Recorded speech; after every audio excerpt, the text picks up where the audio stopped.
রোজাদার যখন রোজা রাইখা দোয়া করে ইফতারের সময় তার দোয়া ফেরত দেওয়া হয় না। যারা চান যে আমি সহজে লাইলাতুল কদর পেতে চাই, তাহলে আপনি এতেকাফ করবেন, সহজে লাইলাতুল কদর পেয়ে যাবেন। এতেকাফ করা সহিহ বুখারীর 2033 নম্বর হাদিস। আয়েশা সিদ্দিকা রাদিয়াল্লাহু তাআলা আনহার বর্ণনা, তিনি বলেন, কানা রাসূলুল্লাহ সাল্লাল্লাহু আলাইহি ওয়াসাল্লাম ইয়াতাকিফু ফিল আশরিল আওয়াখির মিন রমাদান। রাসূলুল্লাহ সাল্লাল্লাহু আলাইহি সাল্লাম রমজানের শেষ দশকে ইতিকাফ করতেন। কি করতেন? ইতিকাফ করতেন। বুখারীর বর্ণনায় আছে, মাইয়াকুম লাইলাতুল কদরি ঈমানা ওয়া ইহতিসাবা, যে ব্যক্তি লাইলাতুল কদরে জাগ্রত হয়ে ইবাদত করবে, গফির লাহু মা তাকদ্দামা মিন যামবি, তার সব গুনাহ মাফ। তাহলে রোজা রাখলে সব গুনাহ মাফ, রাতে তারাবি বললে সব গুনাহ মাফ, আবার লাইলাতুল কদরে জাগ্রত হলে সব গুনাহ মাফ। জিবরিল আমিন রমজানের প্রতি রাতে রসুলের কাছে আসতেন। সুবহানাল্লাহ। রসুল্লাহ সাল্লাল্লাহু আলাইহি সাল্লামের সাথে প্রতি রাতে সাক্ষাৎ করতেন রমজানে। আমাদের নবীজি প্রতি রাতে জিবরিল আমিনকে কোরআন শোনাইতেন। 21 নম্বর পারার শুরু পৃষ্ঠা, আর পারাটা শুরু হয়েছে যে আয়াত দিয়া, সূরা আনকাবুতের 45 নম্বর আয়াতের মাধ্যমে 21 নম্বর পারাটা শুরু হয়েছে। খুললেই দেখবেন ওখানে আছে, উতলু মা উহিয়া ইলাইকা মিনাল কিতাব। নবী, আপনার প্রতি যে ওহী নাজিল করা হয়, কিতাবের যে ওহী পাঠানো হয়, এটা আপনি তেলাওয়াত করেন। আল্লাহ হুকুম করছে নবীজিকে তেলাওয়াত করার জন্য। প্রিয় মুসলমান ভাইয়ারা, যদি পারেন মৃত্যু পর্যন্ত 3টা অভ্যাস আপনি নিয়মিত করে নেন। 3টা অভ্যাস মৃত্যু পর্যন্ত, প্রতিদিন, একদিনও ছাড় দিবেন। এমনকি যেদিন বিয়ে করবেন সেদিনও না। বিয়ের দিন অনেকে ভুলা যায়। বিয়ের দিন তো অনেকে নামাজই পড়ে না, কারণ বিয়া। আপনার বউ নিয়ে উঠে আনে, নামাজ পড়ে না। গড় নামাজ পড়েন না, আমরা বউ উঠে আনতেছি। আরে বউ উঠে আনলে নামাজ পড়বেন না? নামাজ পড়েন না, হ্যাঁ আনন্দ। ঈদের দিন নামাজ পড়ে, গড় নাকি নামাজ পড়েন না কেন? কাজ কিন্তু ঈদ। তো বিষয়টা তো এরকম হলো না। ঈদ হোক, ঈদ না হোক, বিয়ের দিন হোক, বিয়ের দিন না হোক, আমি কারো এখানে দাওয়াত খাইতে যাই না খাই, আমি নিয়মিত 3টা অভ্যাস পালন করব মৃত্যু পর্যন্ত। আমার হাজারো ব্যস্ততার মাঝে এই 3টি অভ্যাস আমি ধরে রাখবো। বলেন ইনশাআল্লাহ। বলেন কোরআন তেলাওয়াত যতটুকু পারা যায়, কোরআন তেলাওয়াত প্রতিদিন যতটুকু পারেন কোরআন তেলাওয়াত। 2 নম্বর 5 ওয়াক্ত নামাজ, এটা তো ছাড়ার কোনো প্রশ্নই আসে না। 3 নম্বর যতটুকু পারেন সাধ্য অনুযায়ী সদকা করা। আপনার 2 টাকা ক্ষমতা আছে, 2 টাকা সদকা করেন। সামর্থ্য আছে 2 টাকা, বাস 2 টাকাই সদকা করেন। অনেকে সদকা করার সময় লজ্জা পায় যে অন্যরা দিতেছে 100 200, আমি 2 টাকা দিব। আপনার সামর্থ্য 2 টাকা, 2 টাকাই দিবেন আপনি। এখানে লজ্জার কি আছে? বরং আপনার ইখলাস থাকার কারণে, এই 2 টাকার কারণে আল্লাহ আপনাকে জান্নাত দিয়ে দিতে পারে। কারণ আল্লাহ তো জানেন যে আমার এই বান্দার সামর্থ্য আছে 2 টাকা, ও 2 টাকা সদকা করছে। তাহলে নিয়মিত 3 অভ্যাস, কোরআন তেলাওয়াত, 5 ওয়াক্ত নামাজ, দান সদকা। সূরা ফাতিরের 29 নম্বর আয়াতে আল্লাহ বলেছেন, 22 পারা 16 নম্বর পৃষ্ঠার একদম শেষ, আল্লাহ তাআলা বলেন, ইন্নাল্লাযীনা ইয়াতলুনা কিতাবাল্লাহ, নিশ্চয়ই যারা আল্লাহর কিতাব তেলাওয়াত করে, ওয়া আকামুস সালাহ, যারা নামাজ কায়েম করে, ওয়া আনফাকু মিম্মা রাযাকনাহুম সিররাও ওয়া আলানিয়া, যারা আমার দেয়া রিজিক থেকে গোপনে প্রকাশ্যে দান করে, ইয়ারজুনা তিজারাতাল লান তাবুর, তারা এমন ব্যবসার আশা করে যে ব্যবসার 1 নাম্বার লাভ, লান তাবুর, এটা কখনো ধ্বংস হবে না, এটা শুধু লাভ আর লাভ। নিয়মিত এই 3 আমল করার 2 নাম্বার কি উপকারিতা? লিওয়াফিয়াহুম উজুরাহুম, এতে আল্লাহ তাআলা তাদেরকে পরিপূর্ণ প্রতিদান দান করবেন। 3 নাম্বার উপকারিতা, ওয়ায়াজিদাহুম মিন ফাদলি, আল্লাহ তাআলা তাদেরকে আপন অনুগ্রহ বাড়িয়ে দিতেই থাকবেন, শুধু বাড়াইতেই থাকবেন আল্লাহ তার অনুগ্রহ এই 3 গুণওয়ালা বান্দার প্রতি। 4 নাম্বার, ইন্নাহু গফুরুন, নিশ্চয় আল্লাহ তাআলা ক্ষমাশীল। এই 3 গুণওয়ালা মানুষ যারা নিয়মিত এই 3 আমল করবে, আল্লাহ তাদের গুনাহগুলো মাফ করে দিবেন। 5 নাম্বার, শাকুর, আল্লাহ গুণগ্রাহী, এর মানে আল্লাহ তাআলা তার অন্যান্য ভালো আমলগুলারও যথেষ্ট প্রতিদান দান করবেন। এই 5টা পুরস্কার 3 গুণওয়ালা ব্যক্তির। এক ব্যক্তি কোরআন তেলাওয়াত এত বেশি করে যার কারণে সে আল্লাহর কাছে চাওয়ার সময় পায় না, যে আল্লাহ আমারে এটা দেন ওটা দেন, এগুলা বলার সময় পায় না। কেন? উনি শুধু তেলাওয়াত করে। রাসূলুল্লাহ সাল্লাল্লাহু আলাইহি সাল্লাম বলেন, মান শাগালাহুল কুরআন ওয়া যিকরি আন মাসআলাতি, যে ব্যক্তি আমার জিকির করার কারণে আর কোরআন তেলাওয়াত করার কারণে আমার কাছে চাওয়ার সময় পায় না, যে ব্যক্তি কোরআন তেলাওয়াত করার কারণে আর জিকির করার কারণে আমার কাছে যে চাবে এই সময়টা পায় না, কারণ তাকে কোরআন ব্যস্ত রাখছে, জিকির ব্যস্ত রাখছে, লা উ'তিয়ান্নাহু, আমি আল্লাহ তাকে দান করব আফযলা মা উ'তি সাইলিনা, যারা আমার কাছে চায় তাদেরকে যা দান করব, কোরআন তেলাওয়াত আর জিকির যে করে তাদেরকে এর চাইতে বেশি দান করব। ও তো সুযোগ পায় নাই তেলাওয়াতের কারণে, এই জন্য আমি, ও তেলাওয়াত মানে ও তো আমারই নিয়ে আস, ও জিকির করে মানে আমাকে নিয়ে আস, তো এই জন্য আমারে আলাদা বলে নাই আল্লাহ এটা লাগবে ওইটা লাগবে। যেই বান্দা আমাকে নিয়ে আসে ও আমাকে বলবে কেন, আমি এমনি দান করব। তাহলে বলছিলাম 4 নাম্বার তেলাওয়াত করা। রাসূলুল্লাহ সাল্লাল্লাহু আলাইহি সাল্লাম বলেন, ইকরাউল কুরআন ফাইন্নাহু ইয়াতি ইয়াউমাল কিয়ামাতি শাফিআন লিআসহাবি, তোমরা কোরআন পড়ো, কোরআন কিয়ামতের ময়দানে পাঠকের জন্য সুপারিশকারী হিসাবে উপস্থিত হবে। করব তো ইনশাআল্লাহ। আর একটা কথা আপনাদের সামনে আরজ করি, যদি পারেন 40 দিনে এক খতম। কয় দিনে? হাফেজ সাহেবরা 7 দিনে এক খতম, না হইলে 10 দিনে, না হইলে 30 দিনে, আর আপনারা সবাই পারলে 40 দিনে। তিরমিজির এক হাদিসে আছে, قال رسول الله صلى الله عليه وسلم اقرأوا القرآن في 40, তোমরা 40 দিনে এক খতম কোরআন পড়ো।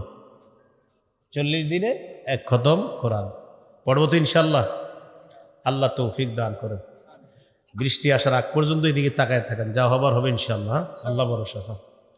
তাহলে তোমরা কোরআন পড়ো, 40 দিনে এক খতম কোরআন। এটা মা বোনরা ওয়াজ শুনতেছেন, মা বোনদেরকে বলবেন যদি পারে, তাদের এই আগ্রহগুলো ভালো আর নফল ইবাদত বেশি করে, 40 দিনে এক খতম কোরআন এটা বলে দেন। যদি পারেন আপনারা, একজন যদি পারেন যে হুজুর আমি ইনশাআল্লাহ শুরু করে দিব, 40 দিনে এক খতম। হ্যাঁ, আল্লাহ আর নবী আমাদেরকে ভালোবাসুক, কারা কারা চাই? মানে আমরা তো আল্লাহ রসুলকে ভালোবাসি, কিন্তু আল্লাহ আর তার নবী আমাদেরকে ভালোবাসুক, এটা চাই না সবাই? তাহলে আজকে হাদিসটা আপনাদেরকে বলে দেই, দেখেন। ক্বালা রাসূলুল্লাহ সাল্লাল্লাহু আলাইহি ওয়াসাল্লাম, মান সাররাহু আইয়ুহিব্বাহুল্লাহু ওয়া রাসূলুহু ফালইকরা ফিল মাসহাফ। নবীজি বলেন, যে ব্যক্তি এটা পছন্দ করে আল্লাহ এবং তার রসুল যেন তাকে ভালোবাসে, সেজন্য কোরআন পড়ে। যে ব্যক্তি চায় যে আল্লাহ এবং তার রসুল তাকে ভালোবাসুক, সেজন্য কোরআন পড়ে। যদি আমরা চাই আল্লাহ এবং তার রসুল আমাদেরকে ভালোবাসুক, তাহলে নবী বলেন ফালইকরা ফিল মাসহাফ, সেজন্য কোরআন পড়ে। তাহলে কোরআন পড়লে আল্লাহ ভালোবাসে, রসুল ভালোবাসে। আল্লাহ আমাদেরকে নিয়মিত কোরআন তেলাওয়াত করার তৌফিক দান করেন। তো 4 নাম্বার গেল কোরআন তেলাওয়াত। 5 নাম্বার তাহাজ্জুদ নামাজ পড়া। 3 নাম্বার গেল তারাবি, 4 নাম্বার কোরআন তেলাওয়াত, নামাজে হোক বাহিরে হোক, আর 5 নাম্বার তাহাজ্জুদ পড়া। সাহরির সময় যেহেতু আল্লাহ উঠাইয়া দিবে ইনশাআল্লাহ, আমরা উঠবো সাহরির সময়, তো 8 রাকাত তাহাজ্জুদ পড়ে নিয়ে। কয় রাকাত? 8 রাকাত তাহাজ্জুদ আমাদের নবী 12 মাস পড়তেন। আপনি চাইলে আজকেও পড়তে পারেন। তো যেহেতু প্রতিদিন পারেন না, কর্মব্যস্ততায় থাকেন, হয়তো শারীরিক ক্লান্তির কারণে উঠতে পারেন না তাহাজ্জুদের সময়, ফজরের সময় ওঠেন। মাসে যেহেতু সাহরির সময় উঠেই যাই, আল্লাহ তৌফিক দেয় উঠার, সাহরির সময় একটু আগে উঠা 8 রাকাত তাহাজ্জুদ পড়ব ইনশাআল্লাহ। তাহলে তারাবি সাহাবায়ে কেরামের ঐক্যমতে পড়লাম 20 রাকাত। তারাবি রমজানের ইবাদত, আর তাহাজ্জুদ 12 মাসের ইবাদত। তো 8 রাকাত তাহাজ্জুদ পড়বেন। তিরমিজির 2616 নম্বর হাদিস, রাসূলুল্লাহ সাল্লাল্লাহু আলাইহি সাল্লাম বলেন, কল্যাণের অনেকগুলা দরজা, এর মধ্যে 3টা দরজার কথা মনে রাখবেন। আস-সাওমু জুন্নাহ, কল্যাণের 1 নাম্বার দরজা হলো রোজা। 2 নাম্বার ওয়াস-সাদাকাতু তুতফিউল খাতিআতা কামা ইউতফিউল মাউন নার, সদকা গুনাহকে এমন ভাবে মিটিয়ে দেয় যেমন পানি আগুনকে নিভিয়ে দেয়। তাহলে কল্যাণের 1 নাম্বার দরজা রোজা, 2 নাম্বার দরজা সদকা, 3 নাম্বার ওয়াসলাতুর রাজুলি মিন জাওফিল লাইল, রাতের বেলা তাহাজ্জুদের নামাজ পড়া। সুবহানাল্লাহ। কেউ যদি চান আমার ঘরের মধ্যে বরকত হোক, আমার ঘরের মধ্যে যেন আল্লাহ তাআলা বরকত নাজিল করে দেয়, অভাব অনটনের মধ্যে আছি, আল্লাহ রিজিকের দরকার, 3টা ইবাদত বাড়িয়ে দেন। রোজা রাখেন নিয়মিত সাধ্য অনুযায়ী সদকা করেন। অভাবের কারণে বেশি দিতে পারেন না, 1 টাকা 2 টাকা সদকা করেন। ফকির মিসকিনদেরকে চাউল সদকা করে দেন। 3 নাম্বার, সালাতুর রাজুলি মিন জাওফিল লাইল, রাতের বেলা তাহাজ্জুদের নামাজ পড়া। এই 3টা ইবাদত নিয়মিত যদি করতে পারেন, মুষলধারে বৃষ্টির মতো বরকত আপনার ঘরে আসবে। এখন অনেকে বলেন যে হুজুর কই আসে না, তো আপনি পড়ছেন নি, আসে না, আপনি তো পড়েন নাই, 3টা আপনি করেন নাই, আপনি কইরা দেখেন। আল্লাহ তৌফিক দান করেন। আমরা মাহফিলগুলোতে যাই আর সুবহানাল্লাহ বলি, খালি কি বলি? সুবহানাল্লাহ। কোরআনের 1 অক্ষর বললে 10 নেকি, তখন কি বলি? সুবহানাল্লাহ। কিন্তু কোরআন পড়াটা ধরছেন কয়জন? কোরআন পড়লে 1 অক্ষর বললে 10 নেকি, না হইলে এই পর্যন্ত 100টা মাহফিলে সুবহানাল্লাহটা বলছেন যে 1 অক্ষরে 10 নেকি। সুবহানাল্লাহ বললে অবশ্যই ফজিলত, কিন্তু 1 অক্ষরে 10 নেকি শুই না কয়জন কোরআন পড়া শুরু করছেন? তাহলে আমরা বয়ান শুনি, কিন্তু এটারে আমরা গ্রহণ করি না, শুধু সুবহানাল্লাহ বলে রেখে দিয়ে আসি যে আলহামদুলিল্লাহ, মাশাআল্লাহ, আল্লাহ আপনি কি সুন্দর কোরআন দিয়েছেন, এটা বইলা পড়লাম না। যে আপনার কোরআনের 1টা অক্ষর বললে 10 নাকি আল্লাহ, এই জন্য এটা মসজিদেও রেখে দিই। আর ঘরে যদি এটা পুরাতন হয়ে যায়, বালু পড়তে পড়তে ইমাম সাহেবের হাতে এনে দিয়ে দিই, হুজুর ঘরে বালু পড়ে পড়তেছে, আপনি এটা কি করবেন করেন। প্রিয় ভাইয়েরা, যখন আমরা বলি যে 1 অক্ষরে 10 নাকি আর সুবহানাল্লাহ পড়ি, সুবহানাল্লাহ তো অবশ্যই পড়বো, কিন্তু আমার এই বয়ানের উপকারিতা তখন যে আমি এটা শুনলাম, শোনার পর আমি কোরআন পড়া শুরু করেছি, তখন এই বয়ানে আমার দ্বারা আল্লাহ অনেক উপকার করবেন। আর এই বয়ান আল্লাহ তাআলা আমার ভিতরে যে ঢুকিয়ে দিয়েছেন, তখন বোঝা যাবে যখন আমি আমল করা শুরু করব। যেমন বললাম, কল্যাণের দরজা 3টা: রোজা রাখা, সদকা করা, তাহাজ্জুদ পড়া। কারণ আপনি একদিনও তাহাজ্জুদ পড়েন নাই, আর বলতেছেন হুজুর অভাব অনটন কাটে না, তো পড়ছেন নি? আপনাকে এলাকায় গিয়ে মাহফিলে বলছিলাম কল্যাণের 3 দরজা, আপনি তো বলছিলেন, মনে আছে, কিন্তু আমার ঘরে তো বরকত আসে না। তো আমি জিজ্ঞাসা করলাম, পড়ছেন নি তাহাজ্জুদ? 1-2 দিন পড়ছিলাম। 1-2 দিন মানে আপনি একদিন পড়ার পরে আল্লাহ আমি তাহাজ্জুদ পড়ছি, বরকত দেন, পরে আর পকেটে খোঁজ করে আসছেনি বরকত, হইল বিষয়টা। নিয়মিত পড়তে হবে, আল্লাহ তৌফিক দান করেন। যেমন আপনাদেরকে বললাম, নিয়মিত 3টা অভ্যাস মরণ পর্যন্ত ধরে রাখবো: কোরআন তেলাওয়াত, 5 ওয়াক্ত নামাজ, আর হলো আপনার সাধ্য অনুযায়ী দান সদকা। আগামী 1 বছর পর আপনাদের কারোর সাথে আমার দেখা, ভাই কি অবস্থা, হুজুর আপনি একটা বয়ান করছিলেন, মাশাআল্লাহ আমার মনে আছে, আপনি বলছিলেন 3টা কাজ নিয়মিত করতে, কি কি? কোরআন তেলাওয়াত, 5 ওয়াক্ত নামাজ, সদকা। জিজ্ঞাসা করলাম করেননি? 5 ওয়াক্ত নামাজ পড়ি আলহামদুলিল্লাহ, 5 ওয়াক্ত নামাজ মোটামুটি পড়ার চেষ্টা করলেও কোরআন তেলাওয়াত আর সদকাটা করি না। তো হলো কি? কোরআন তেলাওয়াতও করব, সদকাও করব, নামাজও করব। আল্লাহ তৌফিক দান করেন। তাহলে 5 নাম্বার তাহাজ্জুদ পড়া। 6 নাম্বার সাহরি খাওয়া। এলাকায় অনেক পালোয়ান পাবেন, এরা সাহরি না খায় রোজা রেখা বলবে আমি সাহরি না খায় রোজা রাখছি, মানে বুঝায় উনি খুব শক্তিশালী লোক। সাহরি খাবেন, এটা নবীর সুন্নত, এই জন্য খাবেন।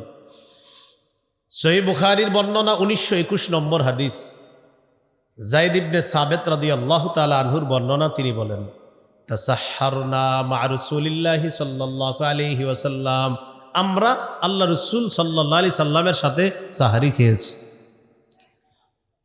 বুখারীর 1923 নম্বর হাদিস, ক্বালা রাসূলুল্লাহি সাল্লাল্লাহু আলাইহি ওয়াসাল্লাম, তাসাহহারু ফাইন্না ফিস সাহুরি বারাকাতান, তোমরা সাহরি খাও, সাহরির মধ্যে বরকত আছে। কি খাও? সাহরি খাও। আমি আরবিতে এটা সাহরুনি বলবেন। দেখেন আরবিতে সেহরি যদি বলেন, সেহরুন মানে জাদু, সেহরুন মানে কি? জাদু। আর সাহরুন মানে পবিত্র খাদ্য। জবর হইলে পবিত্র খাদ্য, জের হইলে জাদু। সেহরুন জের হইল কি? জাদু, এই জন্য সাহরুন বলবো আমরা। হ্যাঁ, আচ্ছা। তো রাসূলুল্লাহ সাল্লাল্লাহু আলাইহি সাল্লাম বলেন, তাসাহহারু, তোমরা সাহরি খাও, ফাইন্না ফিস সাহুরি বারাকাতান, সাহরির মধ্যে ভরপুর বরকত রয়েছে। তো এই বরকতি খাবার কেন মিস করব? এটা আমরা খাবো ইনশাআল্লাহ। রাসূলুল্লাহ সাল্লাল্লাহু আলাইহি সাল্লাম ফজরের নামাজের আগে সাহরির সময় সাহাবীদেরকে বলতেন এইভাবে, হালুম্মু ইলাল গাদাইল মুবারক, এই আসো আসো আসো, বরকতপূর্ণ খাদ্যে অংশগ্রহণ করো, এই আসো বরকতি খাবারে তোমরাও বসো। নবীজি এই বরকতি সাহরি সাহাবীদেরকে ডেকে খাওয়াইতেন। ইন্নাল্লাহা ওয়া মালাইকাতাহু ইউসাল্লুনা আলাল মুতাসাহহিরিন, যারা সাহরি খায় তাদের উপর আল্লাহ রহমত নাজিল করেন, আর ফেরেশতারা আল্লাহর কাছে দোয়া করে, আল্লাহ সাহরি যারা খায় তাদেরকে আপনি মাফ করে দেন, মাফ করে দেন, মাফ করে দেন। তাহলে কি পালোয়ানগিরি দেখাবো না সাহরি খাবো? না খায়া বলে আমি না খায়া রোজা রাখছি, আপনার কি বলছি না? সাহরির সময় খেজুর খাবেন, খেজুর, ইলিশ মাছ, গরুর গোস্ত, মুরগি যাই খান, সাথে কি খাবেন? খেজুর। খেজুর শুধু সাহারিতে না, প্রতিদিন খাবেন খেজুর। মুসলমানের এগুলা ঐতিহ্যগত খাদ্য। কমপক্ষে 60টা খেজুর ডেলি খাওয়ার চেষ্টা করেন আপনি, 60টা, পারলে আজোয়া, না পারলে যে কোনো 7টা খেজুর। হাদিসে আসছে 7টা আজোয়া যদি সকালবেলা খাইতে পারেন, লামিয়া দুররুহু সুম্মুন, বিষও আপনার ক্ষতি করবে না, বিষ। এই জন্য আবার বিষ খায়েন না। ঠিক আছে তো ইনশাআল্লাহ? আচ্ছা। قال رسول الله صلى الله عليه وسلم نعم سحور المؤمن التمر, নবীজি বলেন সাহরির সময় খেজুর খাওয়া মুমিনের জন্য কতই না নেয়ামতে পরিপূর্ণ খাদ্য। সাহরির সময় আমরা খেজুর খাবো, বিবিকে বলে দিবেন ইফতারের সময় খেজুর আলাদা করো, সাহরির খেজুর আলাদা করো, কোনো যুক্তি খুঁজবো না। আমাদের নবী খেয়েছেন, তাই আমরাও সাহরিতে অন্যান্য খাবারের পাশাপাশি খেজুর খাবো। আর খেজুর আপনার শারীরিক শক্তিটা অনেক ভালো রাখবে, দিনে রোজা রাখাটা আপনার জন্য সহজ হয়ে যাবে। গর্ভবতী মা বোন যারা, তাদেরকে খেজুর খাওয়াবেন। গর্ভবতী মা বোন খালি আচার কিনে দেন, এগুলা কিনে দিবেন, খেজুর খাওয়াবেন। আর তেঁতুল তো ভুলেও খাওয়াবেন না। এরা খাইতে চায় কি? তেঁতুল, আপনি দিবেন খেজুর। কেন? ঈসা নবীর আম্মা, যখন ঈসা নবী তার পেটে আসলো, ঈসা নবীর আম্মার খাদ্য কি হবে? আল্লাহ বললেন ফাকুলি ওয়াশরাবি, খাও, পান করো। কি খাবো আমি? তো খেজুর গাছের নিচে বসায় দিস, এখানে বসো। গাছে খেজুর নেই, মুফাসসিরিনে কেরাম লেখছে, সমস্যা কি? খেজুর নেই। তোমার মন চাইলে গাছ নাড়া দিবা, খেজুর আল্লাহ দিয়ে দিবে। কারণ যে আল্লাহ কুদরতি ভাবে কোনো বাবা ছাড়া তোমাকে সন্তান দান করতে পারে, এই আল্লাহ খেজুর দিতে পারবে, এটাও তোমাকে দিতে পারবে। আর সামনে ঝর্ণা আছে, ঝর্ণার পানি পান করবা, খেজুর খাবা আর পানি পান করবা। কারণ আপনাদের কাছে আমি যে বিষয়টা বলতে চাই, এত খাদ্য থাকতে আল্লাহ মারিয়ামের জন্য খেজুর কেন নির্বাচন করলেন? গর্ভবতী নারীর জন্য কি নির্বাচন করলেন? খেজুর। এখান থেকে বোঝা যায় গর্ভবতী নারীদের শ্রেষ্ঠ খাদ্য হলো খেজুর। মেধা ভালো হবে তাদেরও, সন্তান যেটা পেটে ওটারও মেধা ভালো হবে। খাবান তেঁতুল, পরে কিচ্ছু মনে রাখতে পারবে। খেজুর খাওয়াতে হবে। আল্লাহ বুঝার তৌফিক দান করেন। তাহলে 6 নাম্বার সাহারি খাওয়া। 7 নাম্বার রোজা রাখা। সাহারি খাইলেন, এবার প্রথম রোজাটা রাখলেন। আমরা প্রথম রাতের আলোচনা চলতেছে। সাহারি খাইলেন, খাওয়ার পর এবার রোজা শুরু হয়ে গেল আপনার। ওই এখানে একটা মাসালা মনে রাখবো আমরা, তাহাজ্জুদের সম্পর্ক সাহারি খাওয়ার সাথে না, সময়ের সাথে। আপনি যদি সাহারি খাওয়ার পরে দেখেন এখনো সাহারির সময় বাকি আছে 30 মিনিট 40 মিনিট, বাস তখনও তাহাজ্জুদ পড়েন, সমস্যা নেই, আল্লাহু আকবার, তাহাজ্জুদ পড়েন। তাহলে কি শিখলাম? খানার আগে পড়েন বা পরে পড়েন, সমস্যা নেই। সমস্যা সাহারি খাবেন, এটা হলো খানার সম্পর্ক, আর তাহাজ্জুদ পড়বেন, এটা হলো সময়ের সম্পর্ক। সময় যতক্ষণ আছে ততক্ষণ তাহাজ্জুদ পড়তে পারবেন। আপনি আগে খান বা পরে খান, সমস্যা নাই, সময় আছে, তাহাজ্জুদ পড়তে পারবেন। মানে অনেকে এই প্রশ্নগুলো ইমাম সাহেবদেরকে করে, হুজুর সাহারি খায়া কি তাহাজ্জুদ পড়তে পারবো? আরে সময় থাকলে আপনি অবশ্যই পারবেন পড়তে, কোনো সমস্যা নেই। এই জন্য সাহারি খাওয়ার পর যদি দেখেন 20 মিনিট 30 মিনিট সময় আছে, একটা বোতলে পানি নিয়ে মসজিদে চলে যাবেন। মসজিদে চলে যাওয়ার পর যদি মসজিদে চিন্তা করেন তাহাজ্জুদ পড়বেন, না হয় ঘরেও পড়তে পারেন। পড়ার পর বাস সাহারির সময়ের শেষের 3-4 মিনিট আগে পানিটা পান করলেন আপনি। এর আগে আপনি নফল নামাজ, তাহাজ্জুদ নামাজ পড়তে থাকেন, আর পানিটা ওই শেষ সময় একটু পানি পান করে শক্তি সঞ্চয় করে নিলেন। আল্লাহ আমাদেরকে কথাগুলা মনে রাখার তৌফিক দান করে। 7 নাম্বার রোজা রাখা। সহিহ বুখারীর বর্ণনা 1901 নম্বর হাদিস, 1901 নম্বর হাদিস। قال رسول الله صلى الله عليه وسلم من صام رمضان إيمانا واحتسابا غفر له ما تقدم من ذنبه। নবীজি বলেন, কেউ যদি ঈমানের সাথে সওয়াবের আশায় রমজান মাসে দিনের বেলা রোজা রাখে, তার আগের সবগুলা গুনাহ মাফ হয়ে যায়। রোজা রাখে। সূরা বাকারা 183 নম্বর আয়াতে আল্লাহ বলেন, ইয়া আইয়ুহাল্লাযীনা আমানু কুতিবা আলাইকুমুস সিয়াম, হে ঈমানদারগণ, তোমাদের উপর সিয়াম ফরজ করা হয়েছে, রোজা ফরজ করা হয়েছে। তিরমিজির 614 নম্বর হাদিস, قال رسول الله صلى الله عليه وسلم الصوم جنة حصينة। নবীজি বলেন রোজা হলো জাহান্নাম থেকে বাঁচার জন্য মজবুত একটা ঢাল, প্রতিবন্ধকের নাম হলো রোজা। সুবহানাল্লাহ। ভাই মনে রাখবেন, একটা রোজা না রাখার কাফফারা হলো 60টা। কয়টা? 60টা। কিন্তু যদিও এটা একটা নিয়ম ইসলামের, সারা জীবনও যদি রোজা রাখেন, একটা রোজা ইচ্ছা করে নষ্ট করে সারা জীবন রাখছেন, তিরমিজির 723 নম্বর হাদিসে নবী বলেন সারা জীবনও যদি কোনো মানুষ একটা রোজা নষ্ট করে যে এটাকে ক্ষতিপূরণ করার জন্য সারা জীবন সে রোজা রাখবে, নবী বলে সারা জীবন রাখলেও তার এই কাফফারা আদায় হয় না। যদিও ইসলামের একটা নিয়ম 60টা রোজা রাখা, এটা একটা নিয়ম করে দিয়েছে ইসলাম, কিন্তু নবী বলেন সারা জীবনও যদি তুমি রোজা রাখো ওই এক রোজার ঘাটতি পূরণ হবে না। একটা রোজার এত দাম আল্লাহর কাছে। অথচ আমরা আদর করে মায়া করে সন্তানরে ঘুম থেকে জাগ্রত করি না। থাক উঠায় না ওরে, মা বলে বাবারে, কেন? স্বাস্থ্য নষ্ট হবে। 21 বছরের শিশু, থাক বাচ্চা মানুষ, 21 বছরের কি শিশু, 18 বছরের শিশু, উঠায় না। মুসলমান ছোট্ট ছোট্ট সন্তানদের আগ্রহগুলা, ভালো আগ্রহগুলা আপনারা কাজে লাগান। যেমন দেখবেন রমজান শুরু হইলে আপনার ঘরে যে ছেলে মেয়েগুলোর বয়স 6-7, ওরাও আপনার প্রথম 2-3 রমজান বলবে আম্মা আমারও ডাকবা, আমি উঠবো। ওর এই কথাগুলোর গুরুত্ব দেন।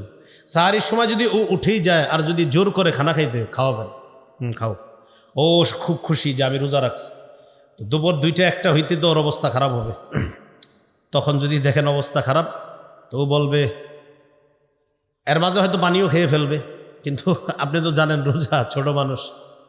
এখন যদি এখন অবস্থা খারাপ, তখন বলবেন তুমি ছোট মানুষ তো, মাশাল্লাহ তোমারটা হয়ে গেছে, আমরা বড় দেখা আরও বাকি আছে, তুমি ছোট মানুষ, এবার তুমি পানি খাও, ভাত খাও, হয়ে যাবে।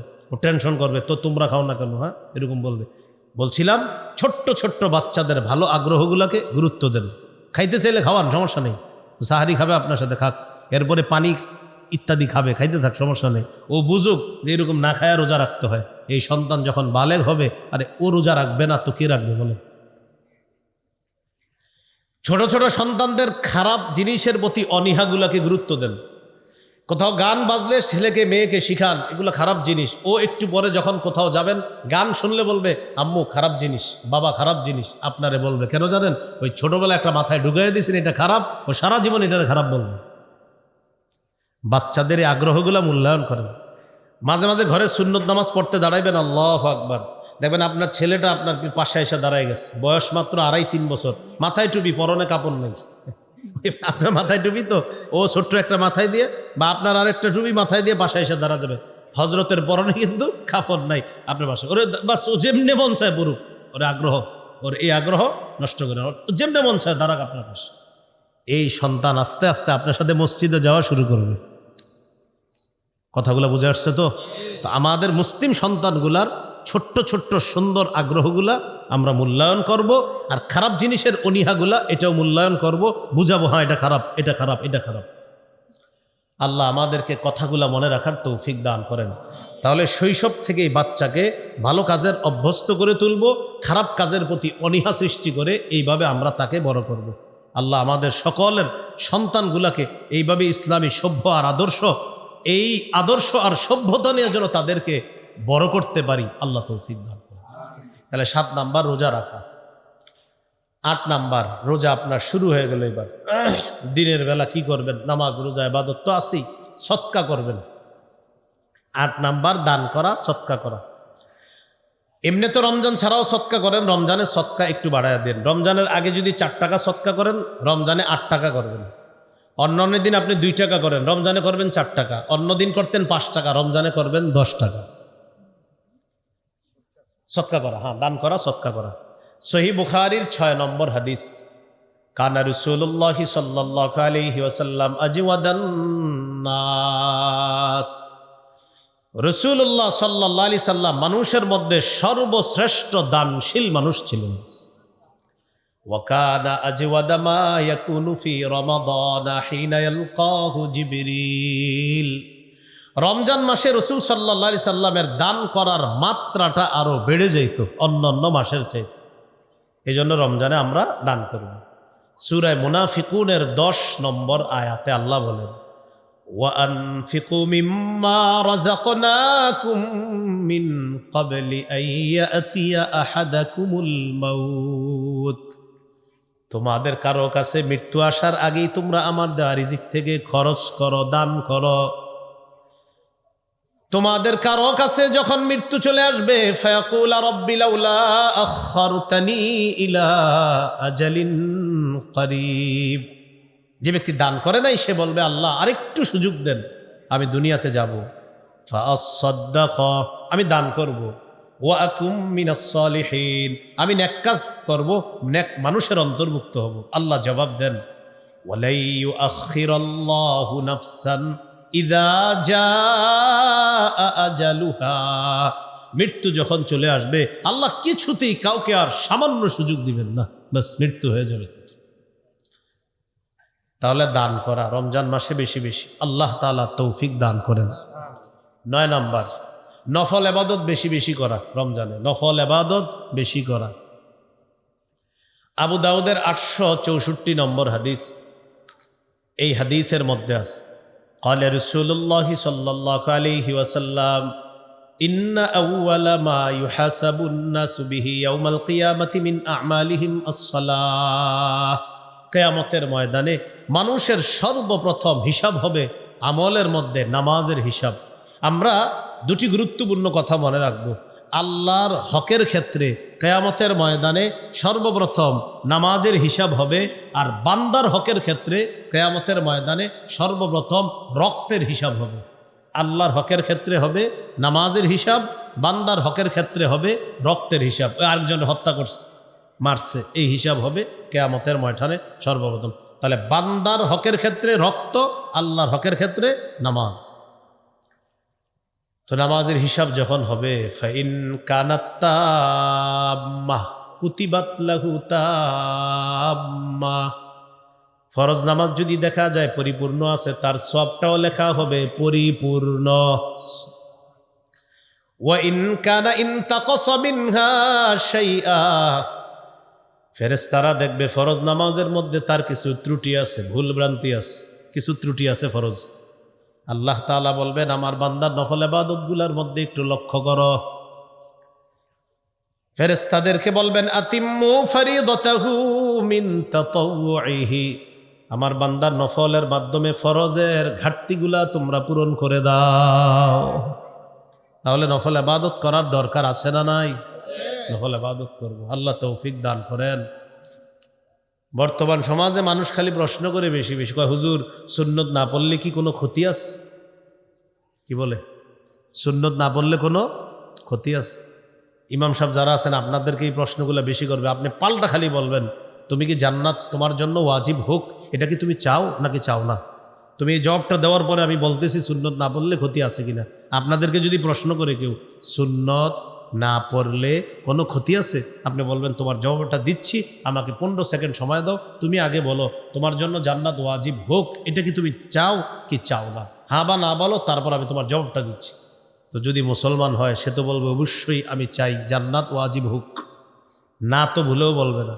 যেই মাত্র বলবে আমি চাই আমার জন্য জান্নাত ওয়াজিব হোক, তখন আপনি বলবেন রাসূলুল্লাহ সাল্লাল্লাহু আলাইহি সাল্লাম বলেছেন কেউ যদি নিয়মিত 12 রাকাত সুন্নত নামাজ পড়ে, ফজরের আগে 2 রাকাত, জোহরের আগে 4 রাকাত হলো 6 রাকাত, জোহরের পরে 2 রাকাত হলো 8 রাকাত, মাগরিবের পরে 2 রাকাত হলো 10 রাকাত, এশার পরে 2 রাকাত হলো 12 রাকাত। কেউ যদি নিয়মিত এই 12 রাকাত সুন্নত পড়ে, ওয়াজাবাত লাহুল জান্নাত, তার জন্য জান্নাত ওয়াজিব হয়ে যায়।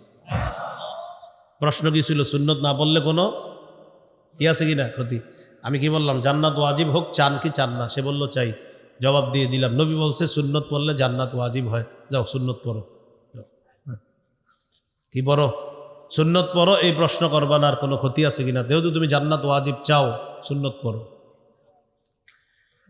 এই জন্য ভাই বর্তমান জামানায় দুটি দল কাজ করতেছে। একটা হলো আমল কিভাবে কমানো যায়, আরেক দল আছে আমল যা আছে এর মধ্যে আবার বাড়ানো যায় কিভাবে। এটা হলো বেদাত। আমল বাড়ানো এটাকে কি বলে? বেদাত। আর আমল কমানো এটারে বলে চুরি, মানে যা আছে এটারে কমায় দিবে, এটা হলো চুরি। আর যা আছে এটারে বাড়াবে আরো, এটা হলো বেদাত। তো আমরা বেদাতও করব না, চুরিও করব না, শরীয়ত যা রেখে গিয়েছে সেটাই করবো ইনশাআল্লাহ। আল্লাহ তৌফিক দান করেন। 9 নাম্বার কি গেল? 9 নাম্বার আপনার নফল ইবাদত বেশি বেশি করা। 10 নাম্বার নেক কাজ রমজানে বেশি বেশি করা, ভালো কাজ, নেক কাজ, নেকির কাজ, যে কোনো নেকির কাজ বেশি বেশি করা। সূরা তাগাবুনের 9 নম্বর আয়াতে আল্লাহ বলেন, ওয়ামাই ইউমিন বিল্লাহ ওয়া ইয়ামাল সালিহান ইউকাফির আনহু সাইয়্যাতিহি ওয়া ইউদখিলহু জান্নাতিন তাজরি মিন তাহতিহাল আনহার খালিদিনা ফিহা আবাদা যালিকাল ফাউজুল আযীম। যে ব্যক্তি আল্লাহকে বিশ্বাস করে নেক কাজ করে, আল্লাহ তার আগের সব গুনাহ মাফ করে দিবেন, এমন জান্নাতে প্রবেশ করাবেন যার পাদদেশ দিয়ে নহর সমূহ ঝর্ণা দ্বারা প্রবাহিত হবে। সেথায় তারা চিরকাল থাকবে, অনন্তকাল সেখানে তারা অবস্থান করবে। হ্যাঁ, সেখানে তারা কি করবে? অনন্তকাল অবস্থান করবে, চিরকাল।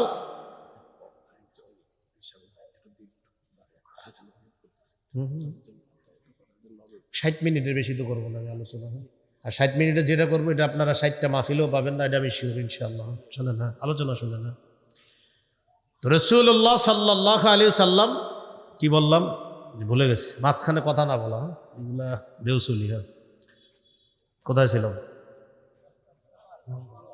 10 নম্বর, যে ব্যক্তি আল্লাহকে বিশ্বাস করে নেক কাজ করে, আল্লাহ তার আগের সমস্ত গুনাহগুলা মাফ করে দেয়, এমন জান্নাতে প্রবেশ করান যার তলদেশ দিয়ে নহর সমূহ প্রবাহিত হয়, সেথায় তারা চিরকাল থাকবে।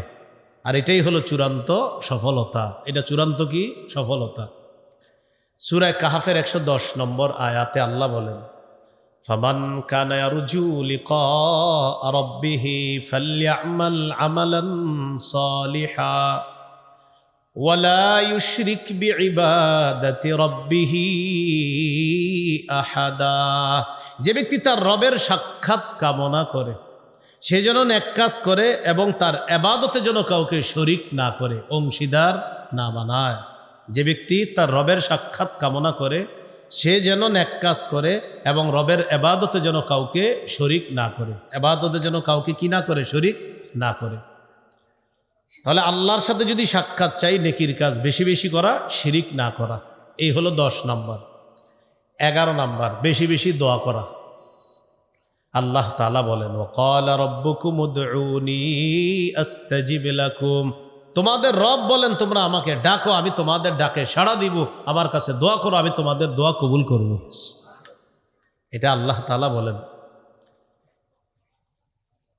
2টা দোয়া বেশি বেশি করব। কয়টি দোয়া? 2টি। বলি আমার সাথে, আল্লাহুম্মা ইন্নী আসআলুকাল জান্নাহ ওয়া আউযু বিকা মিনান নার। হে আল্লাহ, আপনার কাছে জান্নাত চাই, জাহান্নাম থেকে পানা চাই। জান্নাত চাই, জাহান্নাম থেকে পানা চাই। এই 2টা দোয়া বেশি বেশি করা। মনে থাকবে তো ইনশাআল্লাহ? এই হলো 11 নাম্বার, দোয়া করা। 12 নাম্বার, জিকির করা। জিকির 4টা জিকির বেশি বেশি করব আমরা ইনশাআল্লাহ। قال رسول الله صلى الله عليه وسلم أحب الكلام إلى الله أربع। আল্লাহর কাছে 4টি বাক্য সবচেয়ে পছন্দের। 1 নাম্বার, সুবহানাল্লাহ, আলহামদুলিল্লাহ, লা ইলাহা ইল্লাল্লাহ, আল্লাহু আকবার। সুবহানাল্লাহ, আলহামদুলিল্লাহ, লা ইলাহা ইল্লাল্লাহ, আল্লাহু আকবার। এই 4টা বাক্য বেশি বেশি আমরা জিকির করব ইনশাআল্লাহ। রমজান মাসে যদি দেখেন আপনারা কেউ জ্বালাইতে আসে, ডিস্টার্ব করতে আসে, রমজানে কিন্তু শয়তান ডিস্টার্ব করবে না, কিন্তু শয়তান কিছু দায় দায়িত্ব বন্টন করে দিচ্ছে এখনই।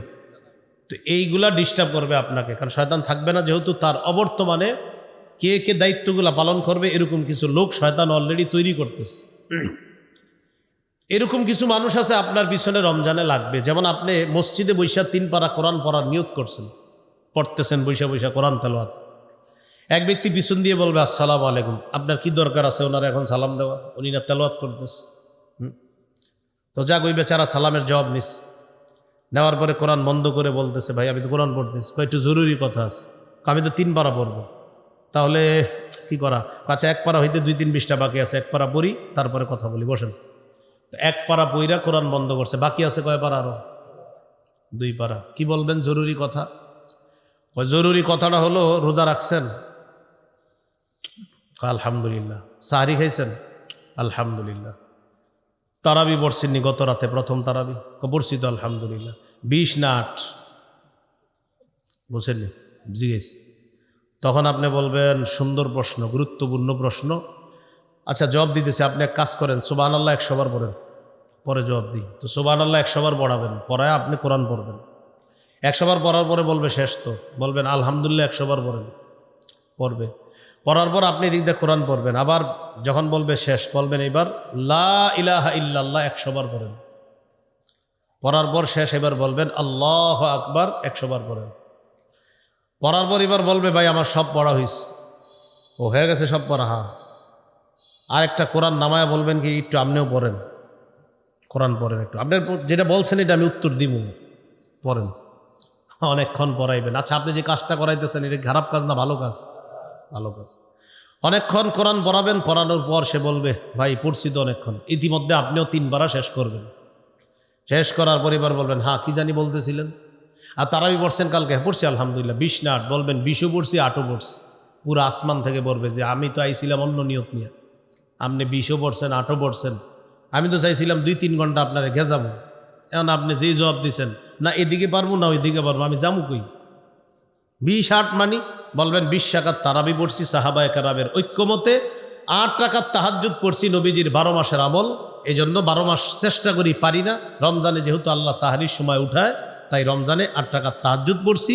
আর প্রথম রাতে 20 রাকাত তারাবি পড়ছি। এটা সাহাবায়ে কেরামের ইজমা, ঐক্যমত। আর সুন্নত হলো 8 রাকাত তাহাজ্জুদ পড়া, এটা 12 মাসের আমল। এই 8 রাকাত তাহাজ্জুদও পড়ছি। হ্যাঁ, টেনশনে পড়ে যাবেন, কি বলবো? তখন বলবে তাইলে কি করা? বলবেন কি করা? আর কিছু বলবা? কয় আচ্ছা না বললে ঘুমাও, ঘুমাও, শুয়ে ঘুমাও। যদি দেখেন কিছু বলতে চায় তো শেষে বলবেন তুমি যে নিয়ত করে আসছো এটা আমি পড়ি নাই আর কি, এমনি 20ও পড়ছি 8ও পড়ছি, তুমি যে নিয়তটা করে আসছো ওইটা আসলে পড়ি নাই। এই 30 সেকেন্ড 20 সেকেন্ডের মধ্যে সমাধান দিয়ে আরে পাঠাইয়া দিবেন। 8 ছিল লম্বা নিয়ত নিয়ে, আপনি 1 মিনিটের মধ্যে বিষয়গুলো খালাস করবেন। এর মাঝে তারে জিকির করাবেন, কোরআন পড়াবেন, আর সর্বশেষ গিয়ে এমন একটা কথা বলবেন যাতে সে মেজাজ খারাপ করে, এটা কোনো কথা? আমি নিয়ত নিয়ে আসছিলাম আপনারে অনেকক্ষণ, ইচ্ছা মতো এটা বুঝাবো এটা বুঝাবো, আর আপনি বললেন 20ও পড়ছি 8ও পড়ছি, আমি জামুটা কই? এই জন্য 20 পড়বেন তারাবি, 8 পড়বেন তাহাজ্জুদ, আপনারা জ্বালানোর আর সুযোগ থাকবে না। এইগুলো 12 নাম্বার জিকির করা। 13 নাম্বার ইফতার করা। সারাদিন রোজা রাখলেন, এবার ইফতার করবেন। 14 নাম্বার ইফতার করানো। 13 হলো ইফতার করানো। ইফতার করানো মানে আত্মীয় স্বজনের কাছে ইফতার পাঠাবেন, আর গরিব যারা আছে আত্মীয় স্বজন তাদের কাছেও পাঠাবেন। ধনী যারা আছে প্রতিবেশী তাদের কাছে ইফতার পাঠাবেন। কেন পাঠাবেন? রোজাদারকে ইফতার করানোর ফজিলত থেকে যেন বঞ্চিত না হন, এই জন্য ধনীদের কাছেও ইফতার পাঠাবেন। যারা ধনী রোজাদার তাদেরকে ইফতার খাওয়াবেন। 15 নাম্বার ইফতারের সময় দোয়া করা। 13 ইফতার করা, 14 ইফতার করানো, 15 ইফতারের সময় দোয়া করা। তিরমিজির 3598 নম্বর হাদিস। ক্বালা রাসূলুল্লাহ সাল্লাল্লাহু আলাইহি ওয়াসাল্লাম সালাসাতুন লা তুরাদ্দু দাওয়াতুহুম। নবীজি বলেন 3 ব্যক্তির দোয়া ফেরত দেওয়া হয় না। 1 নাম্বার আস-সাইমু হাত্তা ইফতিরা। রোজাদার যখন রোজা রাইখা দোয়া করে ইফতারের সময়, তার দোয়া ফেরত দেওয়া হয় না। 2 নাম্বার ওয়াল ইমামুল আদিল। ন্যায়পরায়ণ পুরুষ শাসকের দোয়া ফেরত দেওয়া হয় না। ন্যায়পরায়ণ কি শাসক? পুরুষ। ন্যায়পরায়ণ পুরুষ শাসকের দোয়া ফেরত দেওয়া হয় না। কি শাসক? 3 বার বলেন, কি শাসক? আপনাদের কথাবার্তায় মনে কিন্তু জানেন আপনারা আবার নারী শাসক চান। নারী শাসক যারা চান সমস্যা নেই, পোস্টারে লিখবেন আগামী তো আমরা নারী শাসক দেখতে চাই, কারণ সারা জীবন হতবাগা থাকতে চাই, এটা লিখেন, কেউ কিছু বলবে না। বুখারীর বর্ণনা, লা ইউফলিহা কওমুন ওয়াল্লাহু আমরাহুম ইমরাআ ওই জাতি কিছুতেই সফল হবে না যে জাতি তাদের নেতৃত্বে কোনো নারীকে বসায় দেয়। তো না, এতক্ষণ তো চুপচাপ ছিলেন, টেনশন করছেন যে আগামীতেও তো আমরা আবারও চাই। তো যদি আমি বলি নেই চান না, বলবেন আগামীতেও নারী শাসক চাই, কেননা হাদিসের ভাষ্য অনুযায়ী আমি সারা জীবন হতভাগা থাকতে চাই, এটাও লিখে দিন, সমস্যা নেই। না, আপনি নিজে নিজে যেহেতু হতভাগা থাকতে চান তা আপনি এদেরকে বাধা দিবেন। লজ্জা থাকা দরকার। যখন বললাম নারী পুরুষ শাসক বারবার দেই সবাই চুপ, মানে টেনশনে পড়ে গেছে। হুজুর কি বলেন? টেনশনে পড়ারই কথা, কারণ পুরুষ শাসক তো দেখেনই নাই জীবনে আমগো দেশে, এই জন্য টেনশন পড়ারই কথা। বিশেষ করে যাদের বয়স 20-25 তারা তো পুরুষ দেখেই নেই, এই জন্য মাথায় না এটা যে পুরুষ কি, এটা বাংলাদেশে হয় নাকি, বুঝছে? তো 1 নাম্বার রোজাদারের দোয়া, 2 নাম্বার পুরুষ শাসকের দোয়া, ন্যায়পরায়ণ পুরুষ শাসকের দোয়া। এই জন্য ইফতারের সময় বলবেন, আল্লাহ আমাদের দেশে কেয়ামতের আগে যেন আর কোনো নারী শাসক না হয়, আর আমাদের দেশে একজন ন্যায়পরায়ণ পুরুষ শাসক দিয়ে দেন। 3 নাম্বার ওয়াদাওয়াতুল মাজলুম, মাজলুমের দোয়া ফিরিয়ে দেওয়া হয় না। তাহলে 1 নাম্বার রোজাদারের দোয়া ফিরিয়ে দেওয়া হয় না, 2 নাম্বার ন্যায়পরায়ণ পুরুষ শাসকের দোয়া ফিরিয়ে দেওয়া হয় না, 3 নাম্বার মাজলুমের দোয়া ফিরিয়ে দেওয়া হয় না। তাহলে 15 নাম্বার দোয়া করা, 13 ইফতার করা, 14 ইফতার করানো, 15 নাম্বার দোয়া করা, 16 নাম্বার ইতিকাফ করা, 17 নাম্বার লাইলাতুল কদর তালাশ করা। যারা চান যে আমি সহজে লাইলাতুল কদর পেতে চাই, তাহলে আপনি ইতিকাফ করবেন, সহজে লাইলাতুল কদর পেয়ে যাবেন। 16 নাম্বার ইতিকাফ করা, 17 নাম্বার লাইলাতুল কদর তালাশ করা। ইতিকাফ করা সহিহ বুখারীর 2033 নম্বর হাদিস, আয়েশা সিদ্দিকা রাদিয়াল্লাহু তাআলা আনহার বর্ণনা। তিনি বলেন, কানা রাসূলুল্লাহ সাল্লাল্লাহু আলাইহি ওয়াসাল্লাম ইয়াতাকিফু ফিল আশরিল আওয়াখির মিন রমাদান। রাসূলুল্লাহ সাল্লাল্লাহু আলাইহি সাল্লাম রমজানের শেষ দশকে ইতিকাফ করতেন। কি করতেন? ইতিকাফ করতেন। বুখারীর বর্ণনায় আছে, মাইয়াকুম লাইলাতুল কদরি ঈমানাও ওয়া ইহতিসাবা, যে ব্যক্তি লাইলাতুল কদরে জাগ্রত হয়ে ইবাদত করবে, গফিরা লাহু মা তাকদ্দামা মিন যামবি, তার সব গুনাহ মাফ। তাহলে রোজা রাখলে সব গুনাহ মাফ, রাতে তারাবি বললে সব গুনাহ মাফ, আবার লাইলাতুল কদরে জাগ্রত হলে সব গুনাহ মাফ। সূরা কদরের 3 নম্বর আয়াতে আছে, লাইলাতুল কদরি খায়রুম মিন আলফি শাহর, লাইলাতুল কদর 1 রাত 1000 মাসের চাইতে উত্তম। এই জন্য আমরা কি করব? 27-এর রাত্রটা শুধু মসজিদে গিয়ে ইবাদত করব, আর 1 রাত্রেও যাব না, বুঝছেন? কি শুধু 27-এর রাত্র? বলেন 21, 23, 25, 27, 29, এই 5 বেজোর রাত। হ্যাঁ, আর বুখারী একটা বর্ণনায় 24তম রাতের কথাও আসছে, এটা হয়তো নতুন শুনছেন আপনারা। 24তম রাতের কথা ইবনে আব্বাসের একটা বর্ণনা আছে, যে 24তম রাত্রিতেও লাইলাতুল কদর তালাশ করার কথা আব্দুল্লাহ ইবনে আব্বাস রাদিয়াল্লাহু তাআলা আনহুমার একটা বর্ণনা, এটা বুখারীর বর্ণনা। তাহলে 21, 23, 24, 25, 27, 29 এই 6টি রাতের কথা পাওয়া যায় লাইলাতুল কদর তালাশ করা। আর যদি চান সহজে লাইলাতুল কদর পাবেন, তো ইতিকাফ করা, বাস আপনি পেয়ে যাবেন। কারণ আপনি সারাক্ষণ আছেন আল্লাহর ঘরে, আপনি ইবাদত বন্দেগীতে কাটাইতে থাকেন। আল্লাহ আমাদেরকে কথাগুলা বুঝার তৌফিক দান করেন। 18 নাম্বার সদকাতুল ফিতির আদায় করা। কি আদায় করা? সদকাতুল ফিতির। এই 18টা করণীয় আমরা মনে রাখবো। রমজান মাসে এই 18টা করণীয় আমরা করার চেষ্টা করব। আল্লাহ তৌফিক দান করেন। সুবহানাল্লাহি ওয়া বিহামদিহি, সুবহানাকাল্লাহুম্মা ওয়া বিহামদিকা, আশহাদু আল্লা ইলাহা ইল্লা আনতা আস্তাগফিরুকা ওয়া আতুবু ইলাইক।